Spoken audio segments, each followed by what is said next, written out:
Hello, dear Planeteers.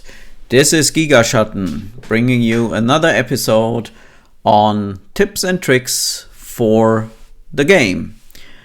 Yes, what are we going to talk about today?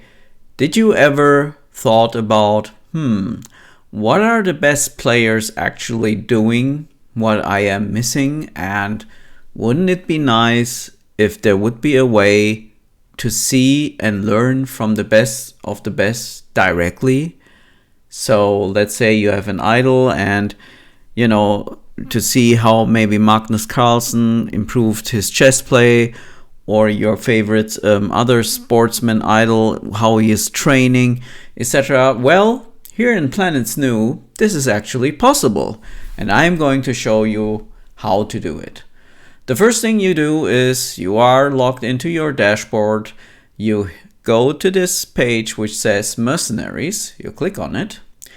And then you see the best of the best.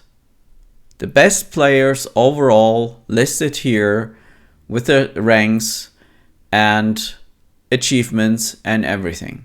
So this is just awesome.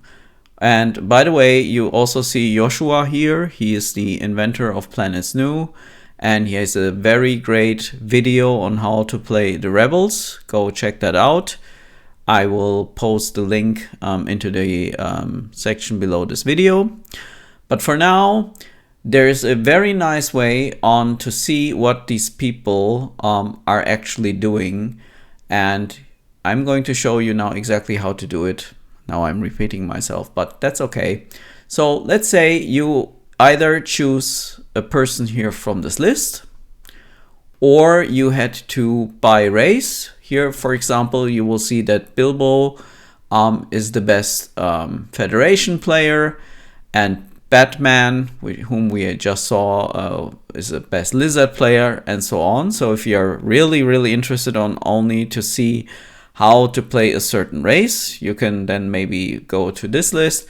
But today we're going to stick to this list here, and I'm going to click on Batman and go to his history. And here I see all the games he has played in, and I also see his rank. So this guy is obviously extremely good, because if always 11 people are participating, him included, and he gets this number of first, second, and third places. Look at that. Only here is a game and here. But he most of the time gets first place, second, or third. So he is a person we should study in order to advance our game. So, for example, I would like to now get to know on how to play a game as rebels, or learn how this guy is executing the rebels. I would now jump to this game where I see this was a rebel game. I would choose now this button here, which is unfortunately not very good to see from a UI perspective, but it is clickable. And if I click this, I will directly jump into the game from the view of Batman, and you will be greeted with the victory page, and you see how he has won with which military. And by the way, you see, right, the robots have a higher military, but the rebels won with more planets, and they obviously did it together. So yeah, let's have a look. So this is the map on the victory screen, but what is now more important is you have a special power here in planets.nu, and this is called the time machine. So if you click on it, you will see all the turns until the victory happened. And what we are now going to do is we are going to head into this game in turn 1 and see what this guy did. And the nice thing about this is you really see it from his point of view, right? So let's have a look. So this is the map, and Batman is starting at the southern position here.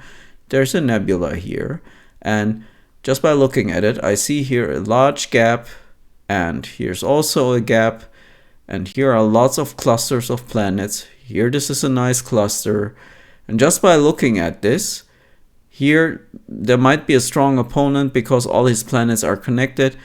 Maybe you either go this way or you go this way, right? But in the middle, this doesn't look very promising. So let's have a look at his planet. The first thing we see is how he opens the game. First of all, he goes to -36 taxing, so he will get large amounts of money directly. He is maxing out the factories to full, 257, 357, and interestingly, he has also updated the defense. And let's see why he did that. No clue. Maybe it's a misclick. I don't know. But he changes the mass one more. But okay, heck, I don't know why he did that. But importantly, all mines are maxed. All factories are maxed. And here comes now the another observation. He is loading it with 140 clans, 660 supplies, and 300 mega credits. And he is heading directly into this direction first. At the same time, we see he is opting to build another medium deep space freighter. He has set the base to primary orders unload all freight. So every time a freighter returns, everything, his cargo will be automatically put on the transfer to the planet, so he doesn't need to bother with it. And as I said, he is building a medium deep space freighter, and interestingly, he is saving money for now, and he has just upgraded the hulls to 3 and to transwarp engines 10, and building, as I said, a freighter. All right, so everything is set. His planet is set. Let's see what he does next turn. So we click on the time machine, click on turn 2, and now we see this freighter headed this way, and he's quite lucky. He found a bovinoid planet. 6 million feudal, and you can here simulate how much tax income I can get. Let's say by overtaxing a bit by 5. He has a nice temperature. Unfortunately, not nice minerals, but so I rather think he will just build full factories, some mines maybe, and head on. Just from seeing that opening, you also see this ship heading to here, and next turn we will see how many clans he will drop. Maybe, I don't know, he has dropped 100, as you can see. Okay. And he will head to this place. And this medium, and here you also see he stopped, the taxes are set to 0. So that next turn you will see at least some growth here. He will lose, or he has lost a factory and a mine.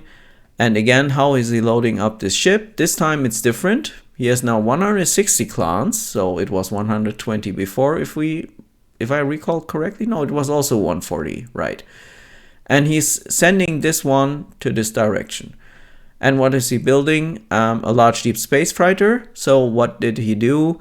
He just upgraded the hulls from 3 to 6, since he got this nice bovinoid planet, and he will load this full with clans and head to there next turn. So let's have a look. And also diplomacy wise, he hasn't said anything here. Okay, fine.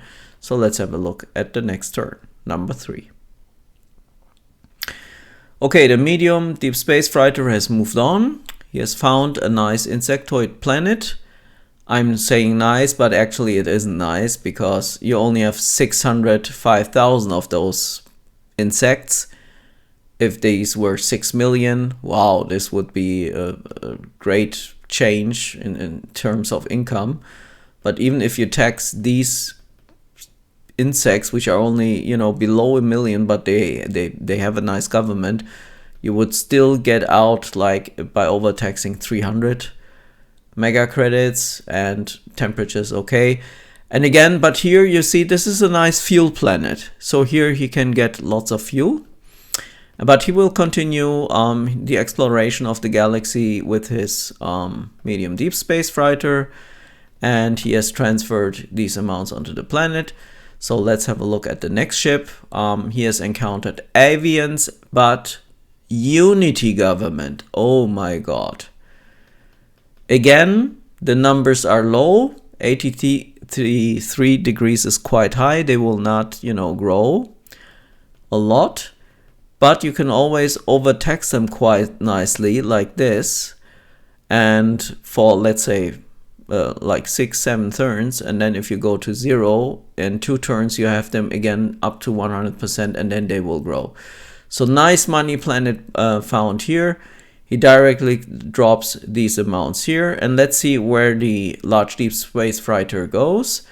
It will head into this direction, and I assume, for example, I personally would now build another large deep space freighter and send it to this avian planet. And this is exactly what he is doing as well. Okay, also fuel-wise, he isn't spending too much fuel, 200. And he's only loading it up with clans only, because once you drop them here, they will auto-generate the bovinoids on this planet the supplies. Alright, so again, next turn, we are in turn 3. Let's have a look what happens next. Still so far, nothing encountered. And also, text-wise, you can't see it here, but these will show later when you start talking with other people and opening diplomatic relationships. So, I would have assumed that the next large deep space freighter, this one, would go here to text the avians here. But, big surprise, he isn't doing that. What is he doing? He is loading up this freighter with duranium, tritanium, and moly, and 1000 mega credits in order to build a fast base here in turn 5. So if we now look at the scoreboard, everyone has only 1 starbase. He is one of 3 people who went for only freighter opening, right? And yeah, this is how he's going to play this out. And let's have a look at the planet itself. He is overtaxing it already, and as you can see, trying to squeeze out as much as he can. Next turn he will have 1251 mega credits, and then we will see how he's going to develop this. And what he is also taking a little bit excess minerals in order to build fast falcons, right? And this freighter is going back, and I assume once it's back, it will head then to this avian planet here. Okay, so what did we found here? What did he find here? It's a rock, but it has nice tritanium. He has dropped like some clans on it, and he has left 3 clans to explore these 3 planets. If he finds anything which is of value here, the next ship going here can directly head to one of those planets with natives. This is, I think, his thought process, and let's have a look at this ship. Reptilians would be, in this case, it's quite good because he has a duranium planet, and those reptilians will help mine duranium here. So this is very nice to have a fast uranium planet nearby, although duranium, in my opinion, is the kind of lowest rated mineral. You don't need it that much. So if this would have been molybdenum or tritanium, it would have been better, but fine. He's also beaming up molybdenum probably, heading then to here, and then he will probably head back and drop all the minerals there.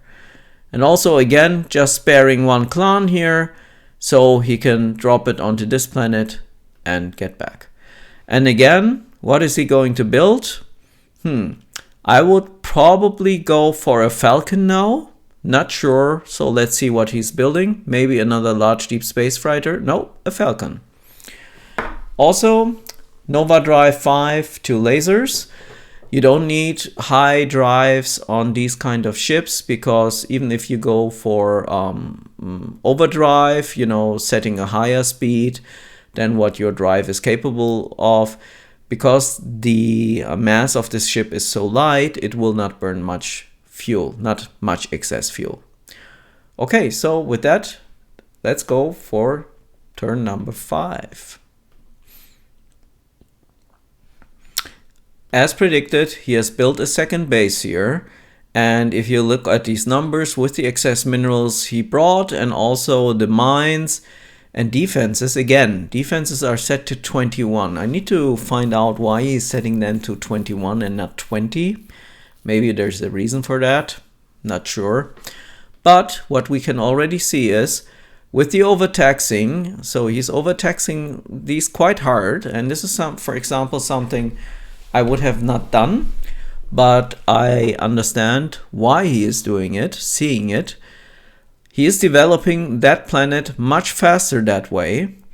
And also with those excess minerals, he will be able to next turn, I mean, you have like 700 plus 500, like 1300, 1400-ish mega credits here, plus another 1300. You will end up with 2700. You can kind of set some Warp 6 engines maybe, or 7, don't know, and then build Falcons from here as well, and or medium deep space freighters. Okay? And also looking at the scoreboard now, we see everyone is on 1 starbase, and next turn I think he will be the first to have his 2nd starbase. So let's go and cycle through his ships. Again, a rock, but with a little bit uranium here, a little bit of neutronium, and temperature 0 degrees, doesn't hurt him that much.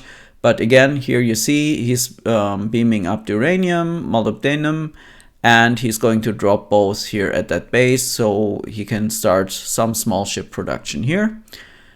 Also, this is a very nice planet. Would have been even nicer with natives, but he found his molybdenum source. So what I would do is I would go here, develop this planet a little bit, and then as fast as I can go down and build 200 mines immediately here to get the precious molybdenum out of the ground. Also same thing, while he's here on this planet, he's beaming up some uranium. We'll be heading here, and then probably getting back via this route. Okay, so also this ship with clans only is going to head to this direction. And I see also why he always built some factories right away with the first 2 mediums. That way he can later only send clans. And these are very precious because it's always better to have more clans than supplies, because getting them from A to B is quite hard, at least later, because you are going to burn a lot of fuel here, right? Okay, so also here, also an interesting fact, he isn't taxing the natives at all. I could have a look now, a turn back, but you see he's rather opting for getting the numbers up here. Interesting. Okay, so let's cycle again through the ships. This one is also interesting. I would normally always put 100 clans and 20 supplies on it. He always slightly tends to have more supplies, and 40 seems to be his magic number here. Also interesting, not setting rebel ground attack. So after hyping into the hyperspace, he will land on this planet with sensor sweeps on. And also interesting, he's not going for full fuel. So he can get more fuel, as you can see, for 3 jumps, and he's just saving it. Okay, so we saw, and this ship is again heading back. So he is not opting to use this ship, kind of build some factories here or here or here. No, he is going for full development of these nearby planets. Interesting. And now the question mark, what is he going to build? Let's have a look. I would opt maybe another Falcon or a large deep space fighter. I don't know, because I personally would develop these planets now. And it's a large deep space fighter. All right, so next turn. And as you can see by observing this guy, what he's doing, you can think of what I would do the same, what would I do differently. And not everything they do is maybe the best, but you get quite a good impression. So let's see what happens. Oh, there we have it. He directly landed and found the robots. Okay, there are always 2 options now. Either you go for war or you directly negotiate. So let's have a look at the scoreboard. The robots have 2 warships, 4 freighters, 1 base. He has now like 2 bases, almost only freighters, and the only falcon is in the enemy territory. And if he would be now kind of, I think I would talk to the robot and negotiate with him and tell him, how about a trade? You can have my falcon, and or you give me refuel and we play together, because we are like 2 carrier races. And with that, the robot can then focus on this direction, which is quite hard for him. He needs lots of fuel. And the rebel can then maybe focus on getting into this area. And the natural kind of border would be somewhere in here, maybe. Not sure, but we will see. But again, let's have a look also at the planets. And also, we didn't every turn look at every planet. So what I would normally do in every turn is I would first cycle through all ships to see what he's doing. So again, this ship goes into here. This one, he wants to develop and get the tritanium out of this planet. This one will develop this planet with a little bit uranium, and then probably the reptilians here. Let's see where he's heading. Oh yeah, to this one first, and then probably will go further. And again, opting to have more supplies with him. And he took a lot of mega credits here. This ship, oh look, as I predicted, diplomacy, everything is nice. And now he talked the robot into it and said, look, you can have my ship, and with that you can expand faster. Because if the robot kind of also gets a second base fast, he can clone this ship, and cloning it is very easy actually, because it has crappy drives and crappy beam weapons, so it's very cheap to clone. So as a robot, I would now try to get a second base up as fast as possible, and then just non-stop clone this ship first. Because from here, the robot can then try to get this cluster and this cluster colonized. Also, what do we find here? Oh, a gypsodial planet with mollies. So this would be my third base, because I would get nice ships with nice warp drives here. This one is heading back, and also this planet, you see, maximum kind of taxing. Great. And yeah, then I would check on both bases. I would see, okay, 2 falcons being built, fine. And last but not least, I would always cycle through the planets to see if he is doing something odd here and there. I still see, okay, he has enough money to build a falcon. And this is also something you can do. You see what a falcon costs this guide.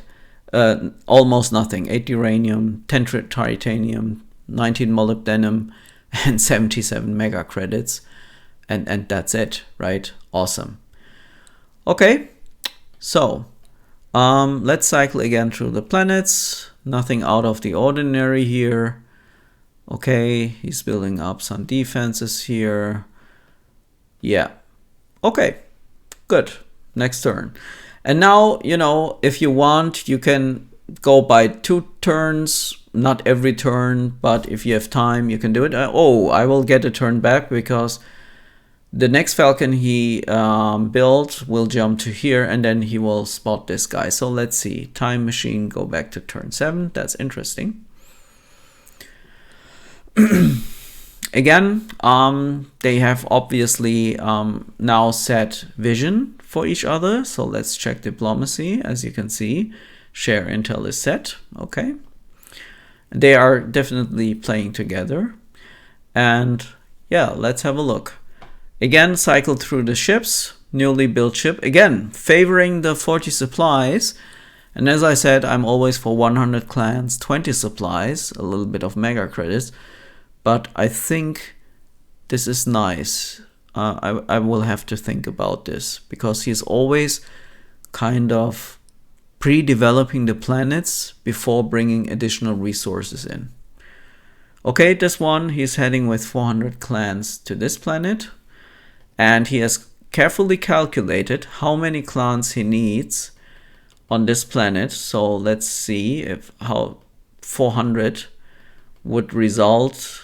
He could go for like -24 taxing, get 800 out, and then, you know, lower the taxes, but we will see how he's going to play it out. So 400 clans going to here. This guy, this is also interesting. He's jumping right into the middle of nowhere. Interesting. With this jump, the more important jump is the one after that, because with this jump he will reveal where he is. This opponent will see him. And then the question is, where does he jump next? Is he going to jump to here, here, or here, or even here? We will see.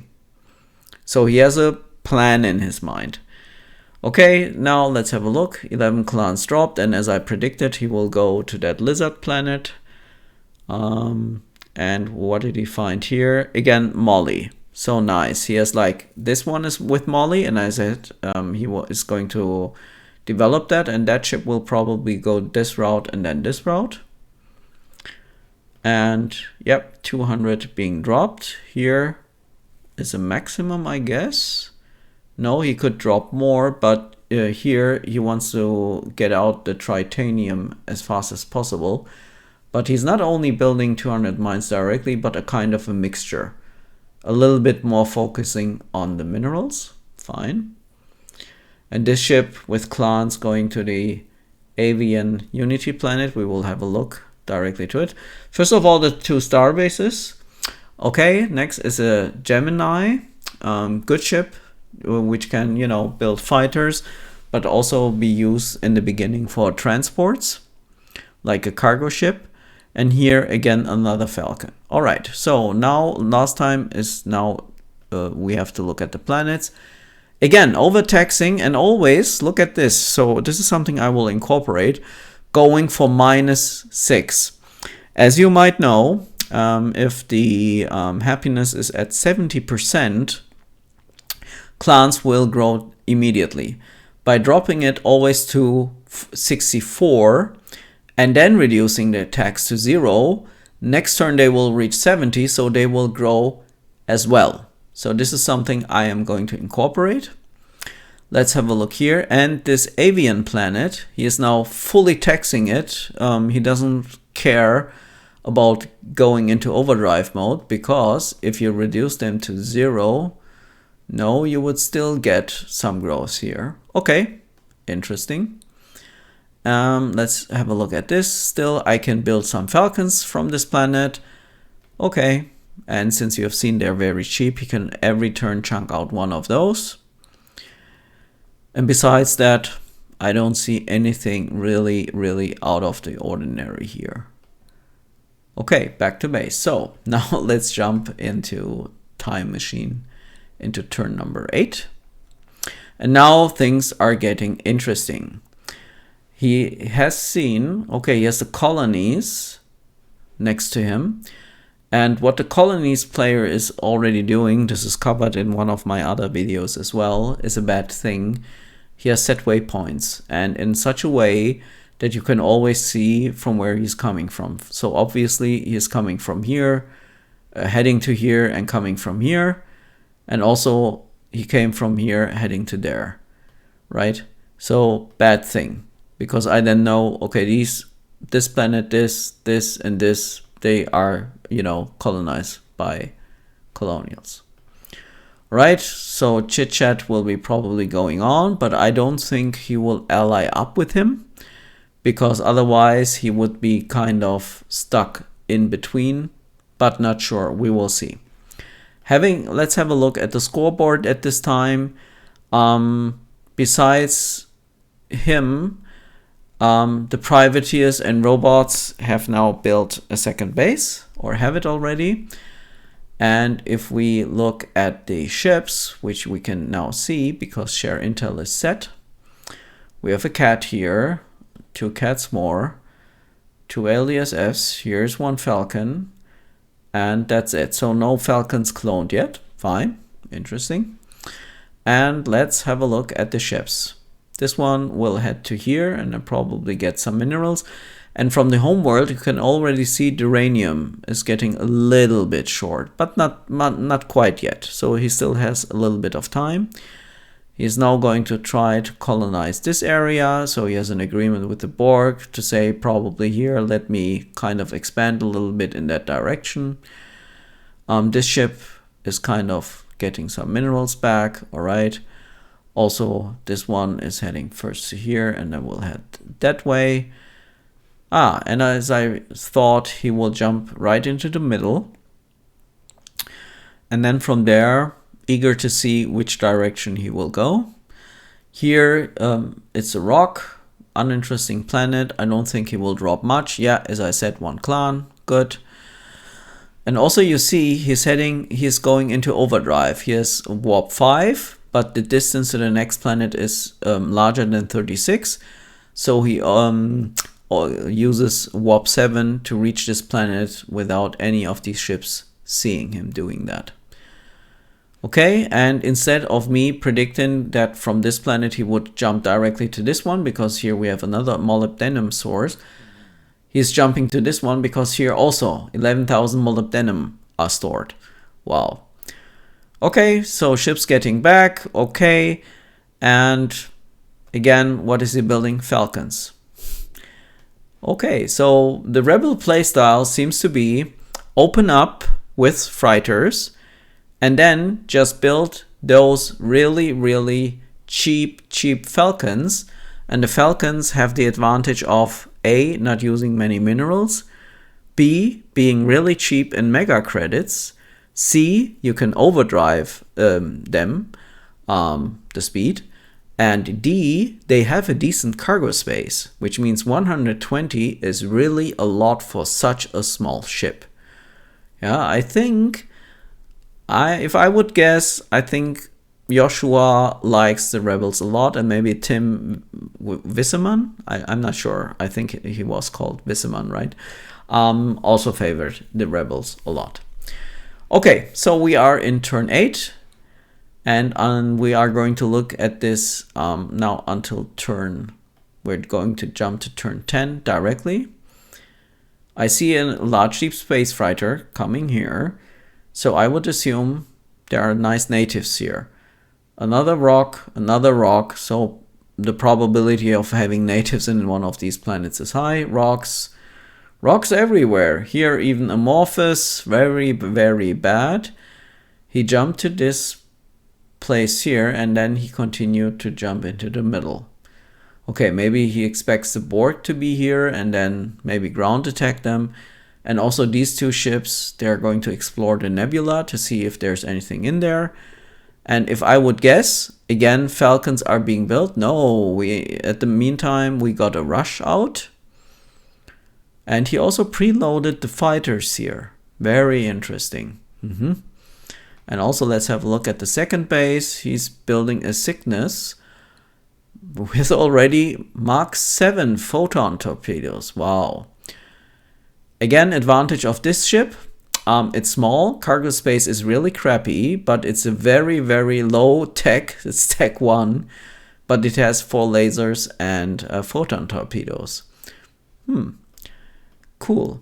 So let's again have a look at the taxing, and as you can see, always if he is down to 64%, he stops taxing, and he's a little bit running out of money here.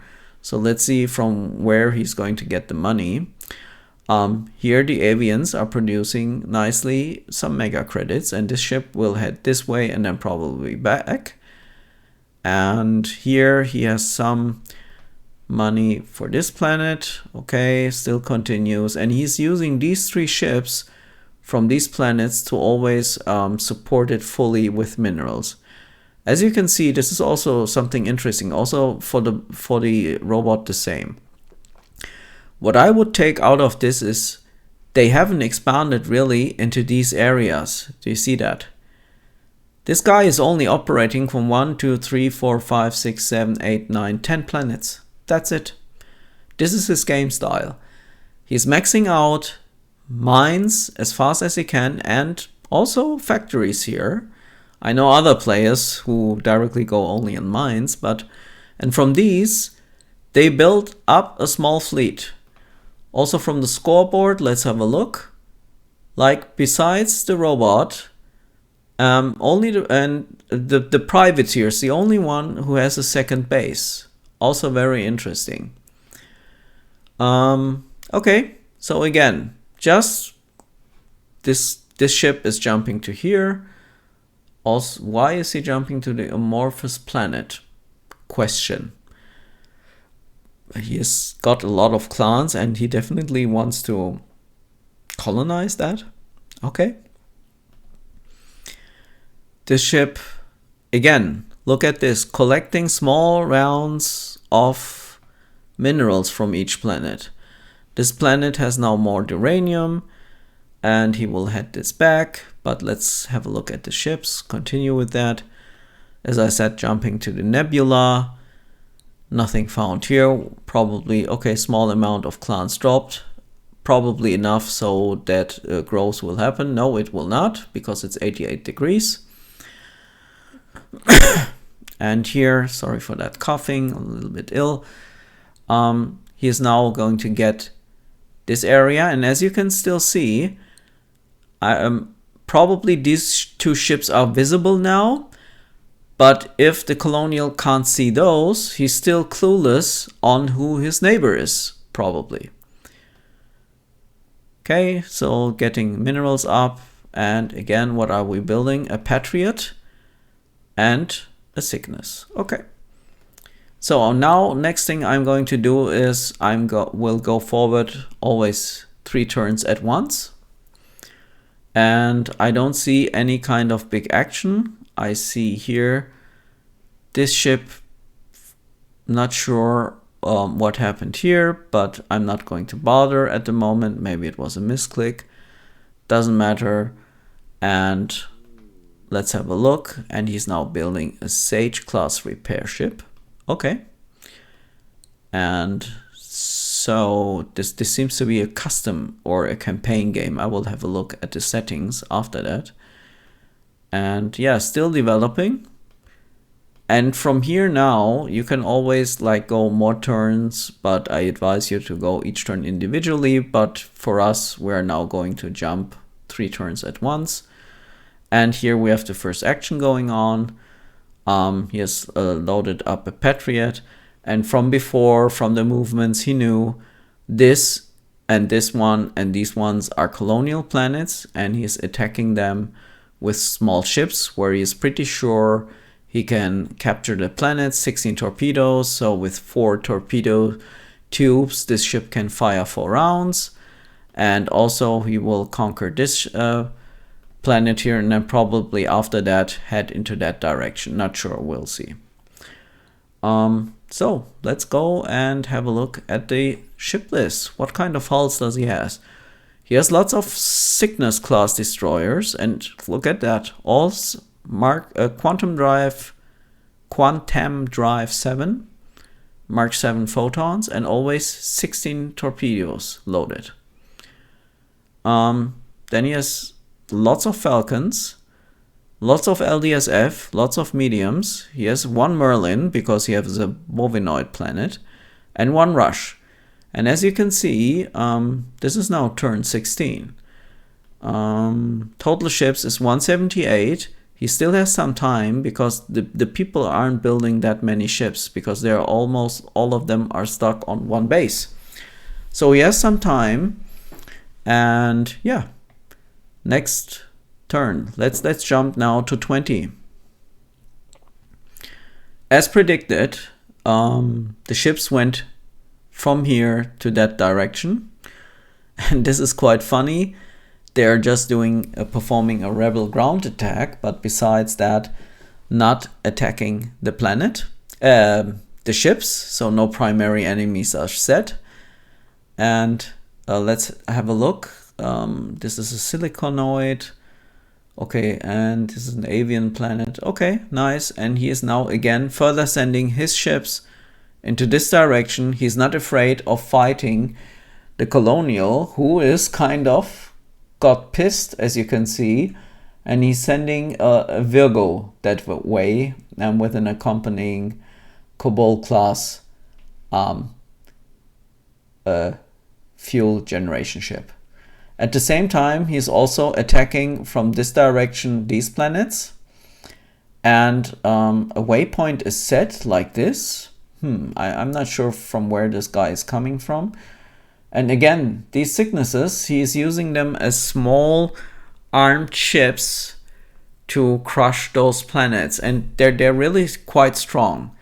So he's not sending the Falcons into the fights. The Falcons are more used for scouting and developing small planets. He's using a combination of Patriots and Cygnus because they're very cheap to build and have quite some firepower. At the same time, you can now see here he has like 2 rushes, which is also sending eastwards. And yeah, let's have a look and cycle through his ships. Again, Star Dive 1, this is kind of a defensive ship. Let's cycle through his ships, what he has. He also built a neutronic fuel carrier or a neutronic refinery ship, better, not the NFC, the NRS, which can generate fuel. And if he doesn't have money, and when I was talking about NFC, he's building one of those too. He's always building small ships, so he's alternating. Many small ships and then large ship. Again, some small ships, large ship, and so on. And also here, he is now skipping the build because he doesn't have any minerals left. Probably used it for this Merlin, not sure.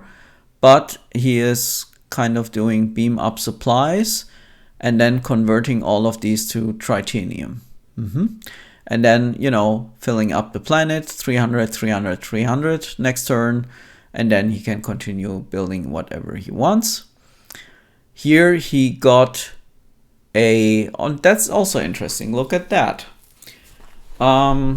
This is a robot planet. And I can't see it directly, but I assume there are like very, very nice overtaxed natives on that planet. And the robot player probably asked the rebel to rebel ground attack his planets. Now, why would he do that? The reason for that is because the native happiness goes up. So you destroy factories and mines, and also the colonists get upset. But the natives, on the other hand, they are happy. Yeah, rebels coming and freeing us from the tyranny of the robots. And that way the robot can squeeze out more money.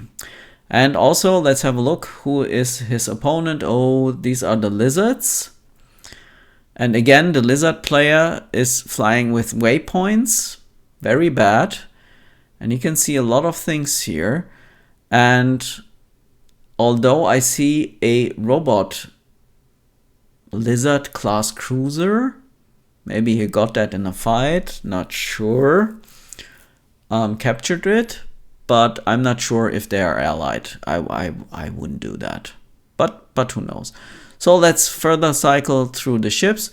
And here we also see the Birdman, so they seem to be north of the lizards. Here on the right hand side we see the Federation. Okay, but still the rebel is kind of engaged here at the bottom. And what you also can see, this is very nice. He probably jumped all of these ships from this cluster into the middle of nowhere, and he's simultaneously going to rebel ground attack these planets in the next turn. Okay? So this is something we can incorporate in our game style as well, because for the defending player, it's hard to see these ships coming, and they will do significant amounts of damage. So let's, in this turn, go to turn number 21, because I want to see what the Falcons are doing. Yeah, exactly. They're all set to rebel ground attack, and they're just all of them attacking the planets themselves. Okay, so here cycle through the next ship as well. Yep, okay. And in the meantime, fighters just going around these 10 clusters. This is also interesting. So these two clusters have now been also incorporated, as you can see. He slightly expanded his freight routes, but he's not sending his large deep freighters into a larger area because he would just lose too much time getting back and forth. He instead always stays in this small cluster. Okay, let's cycle through the ships again. Again, everything is set to unload at home. So one Falcon is going to jump to here and then probably do a Rebel RDA. I would probably take one of those planets here, this one, or this one. The probability of having a ship there, of not having a ship there is higher because I think the colonial is kind of located from in here somewhere. I will always see ships in this area, but we'll see. So let's first cycle through these ships. Anything out of the ordinary I don't see here. This is also interesting, he's not using LFM, load fighter minerals, but just building as much as he needs. In this case, he's doing it manually. Again, this planet should be already filled, but it's not, and that's interesting. Look at this. He's not building molybdenum, which I would have thought, in order to build more ships here. Because without that molybdenum, he can't build more ships. So this is a little bit of a surprise. Not sure why he's doing that. Here, 1200 uranium can be loaded onto the large deep space freighter. And yeah, we are going to send some minerals back. And this ship is going to go downwards. And here are the rushes heading. Okay. Looks good so far. And another RGA incoming. And yeah, let's have a look at those combat recordings. A Patriot from the enemy and loses to a sickness. I didn't know that. Very interesting. Okay, cool. But it will probably lose to the second one. Yes, it does. And now is a Patriot versus Patriot game. And he's even going to lose those ships. Yeah. Okay. But if we look at the scoreboard, let's have a look. Where's the missing colonies of man? 13 ships. He has a score of 71,000. And the rebel has 80,000, but he has 25 ships. Plus 9, 34 in total, compared to 13 and 6. So he is slowly kind of overpowering his opponent. So again, time machine. This time I'm going to jump to turn 25. And we have now 7 combat recordings. Okay, now the colonies is getting desperate. He has built Mark 1 sickness, which are enough to kill like falcons. But let's have a look here. This is a Kobol class cruiser. Looks good. It will probably capture the Falcon, which is also, let's have a look at the result. Yes. Next one. Patriot will capture that planet. Yep. And what's this? Okay. A random Birdman ship out of nowhere. Patriot coming in and rushes. Okay. And by seeing that, I assume, because there was a Virgo, I think, somewhere here, and I would check the turns before, but I guess either a Virgo that got destroyed, not sure. And here something odd happened. The sickness kind of ground attacked, not the home world, because I see from the temperatures 23. All homeworlds have a temperature of 50, but a second base, and this Gemini here can't do anything. The Gemini can just probably tow it, and then if he has a stronger ship like a Virgo nearby, he can then maybe get it destroyed. Okay, so let's jump again a little bit further. Let's jump into turn 30. Again, pressure is still continuing. And also the robot here is now attacking Dunnick. I think that's a Birdman ship. And yep, fighting continues. But what I'm interested here at this stage is about the amount of star bases. And look at that, what happened. Do you see this number here?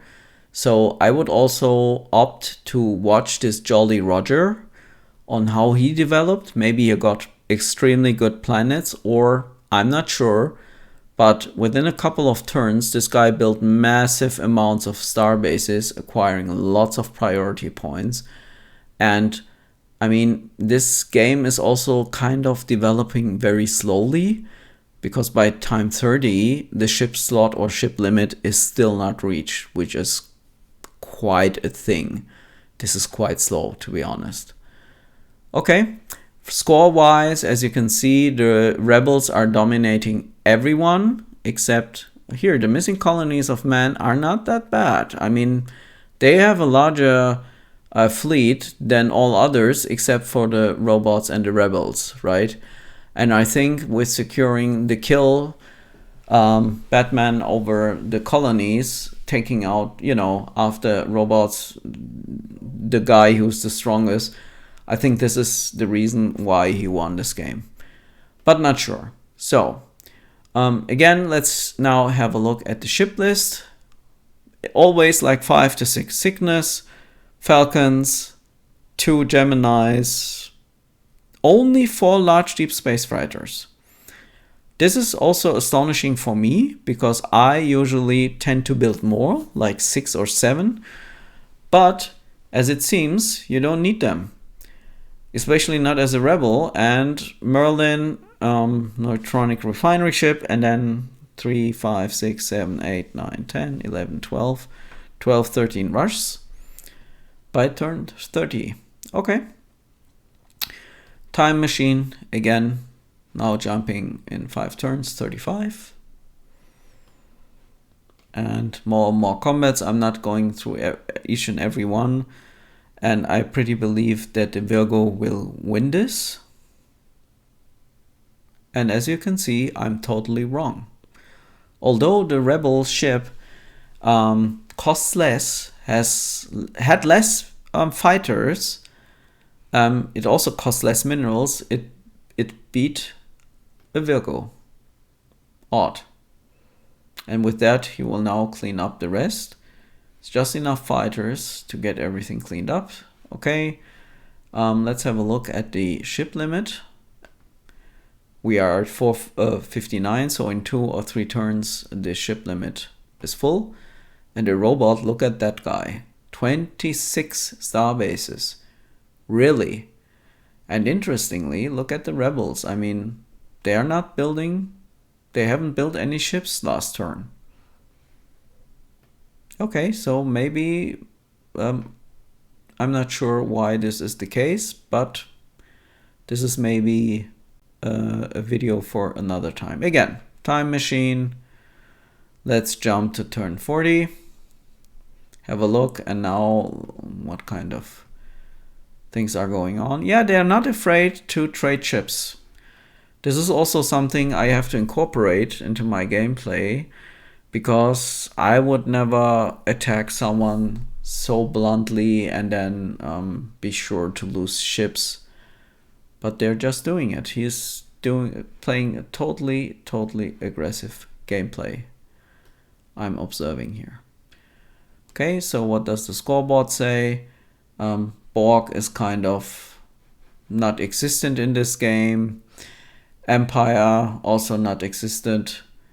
Rebels good, but the best in this game for me are the robots. Everyone else is now catching up a little bit with the military, but still he has always double the size, and he has like 3 or 4 times the size of all others. And the colonies are losing more and more ground now.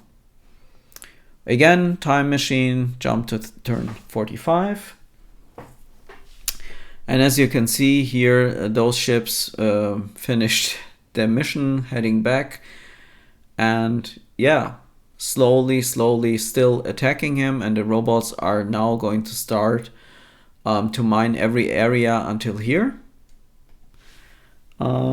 So again, speeding up, turn 50. Have a look. Okay, not much happening. But I'm really curious. So after this game, for instance, I would jump into this game again and just watch it from the perspective of Jolly Roger. I like what he's doing. But if you see the rebels with all his falcons, look on how he's spreading everything out, and next turn he will then massively go for RGAs, and he's now doing them as well. He has also got some LCCs, and yeah, I hope you enjoyed this session here a little bit, and you saw what you can do. It is really, really very, very powerful, this kind of tooling to see what the best players are doing, which routes they're going. For instance, key takeaways for me from this game are, as a rebel, I do a freighter opening. I tend to take more supplies with me. I focus only on, let's say 10 to 11, 12 planets nearby. That's it. Once I run almost out of money, I only build falcons, and later on with upgrades Patriots and or Cygnus. I use the Cygnus and the Patriots to pressure my opponent together with falcons on a little bit more remote worlds with RGAs. And in the meantime, begin to maximize then at some point of time, the rush production. This would be my key takeaways from his playstyle. And if I would now play the Rebels, I would try to copy many of the stuff which he did. Also, the taxing, how he started taxing his his home planet with minus 36 taxing is something interesting. What else did I observe? Anything which I found interesting? Oh yeah, the first contact, he didn't go in with rebel ground attack, but he was expecting to find someone. And he also thought, if I find someone, I'm not going to RGA him directly and probably hand over the ship. And then with an ally, regardless who that was, he would secure a border. And from there, he would then go full attack mode into one direction. So these would be my key takeaways from this game. And if we now jump maybe time machine turn 60, 10 turns ahead, and always look at the map, you can always see that he's slowly but surely pushing the map more and more into that direction, getting more and more planets here.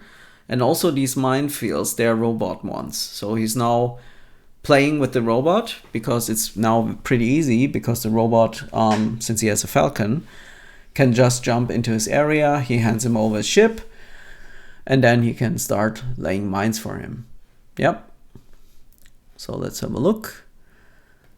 Time machine turn 70. Yeah, same thing. Still pushing, pushing, pushing.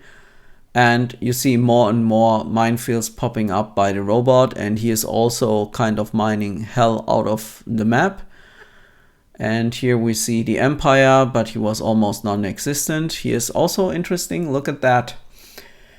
Glad we still continue to watch the game. He has set some custom colors for the Empire, so he can, and or here Federation.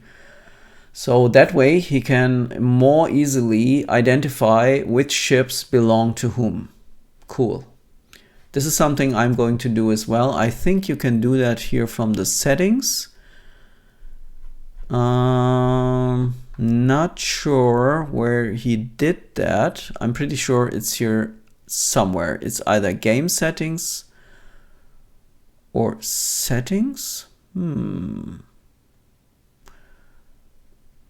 My planets, enemy planets, and so on, because he certainly did that for enemy ships.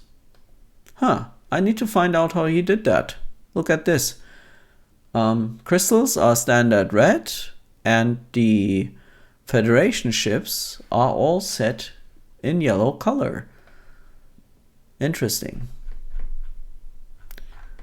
Not sure on where to set that, but this is something we are going to find out.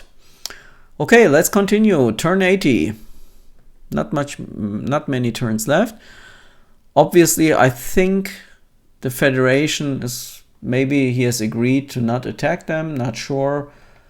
So let's have a look at the scoreboard. Rebel and robots together now have 113 planets. And I think now the game will accelerate, go very fast, go to turn 89. And we see scoreboard, yeah, they together, you see how fast they did it. Within a couple of turns, got so many planets and then secured the victory. Okay, with that, thanks for watching this. If you have any suggestions or advice on what to do next, just reach out to me. And I hope you enjoyed this session and learned a little bit. And Gigaschatten over and out.